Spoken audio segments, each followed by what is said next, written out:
Right then, I've had all kinds of trouble with this Screencastify screen recorder today, so hopefully this video will work. Otherwise, I'll have a mental breakdown. Okay, so last video we got as far as putting a solid color fill behind the paragraph, but it's not looking great, particularly because we have this stroke going around the outside of the box, and above all because everything is kind of stuck right to the edges, and that doesn't look good. Before I show you the quickest and easiest way to change that, a little word on selecting stuff. Sometimes when you've got one thing on top of another, it makes it almost impossible to select something simply by clicking on it. So when I click on here, I'm actually wanting to select the box, but what I'm getting is the text, and I want to select the box, not the text. How do I solve a problem like this? Well, in InDesign, much like Photoshop, if any of you ever used it, everything is just stacked one on top of the other in what's called layers. And so if you navigate to your Layers tab, you may already have something that looks like this, or you may need to go into Window Layers and open it from there. You'll see that everything at the moment is sat on layer 1, and there's a drop down arrow, and then I have loads of different things, and they're all stacked on top of each other. This right at the back, if you remember from last time, we went to arrange, right clicked arrange on the box and sent it to the back, so it's behind everything. Um, and then I've got all kinds of things that are sitting on top of it. Now, these little boxes here are useful because I click on that and I've now actually selected what I wanted to.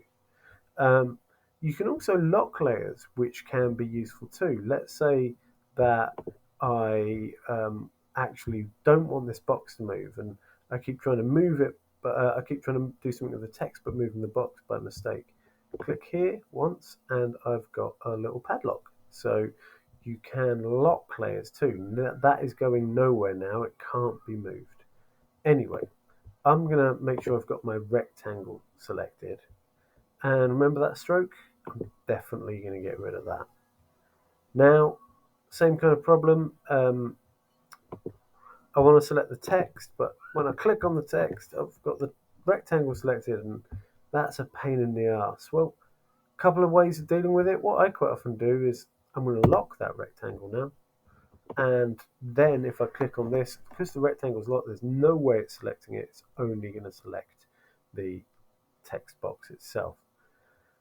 By far the quickest and easiest way to do indents on a overlay like this on a solid color is just to resize the text box slightly. So I'm just going to bring this in by a couple of mil on each side, and I'm also going to bring it down a bit, and that's already looking much better.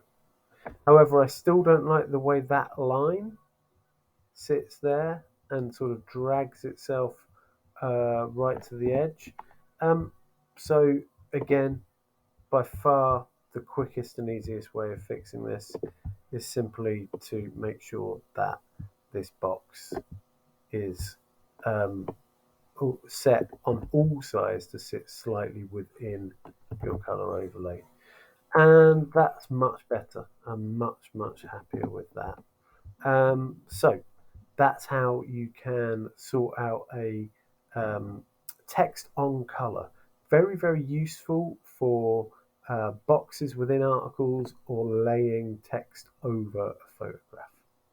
So that's how you do that. Next up, we're going to look at how you replace images and also how you can color images so they fit with your overall color scheme.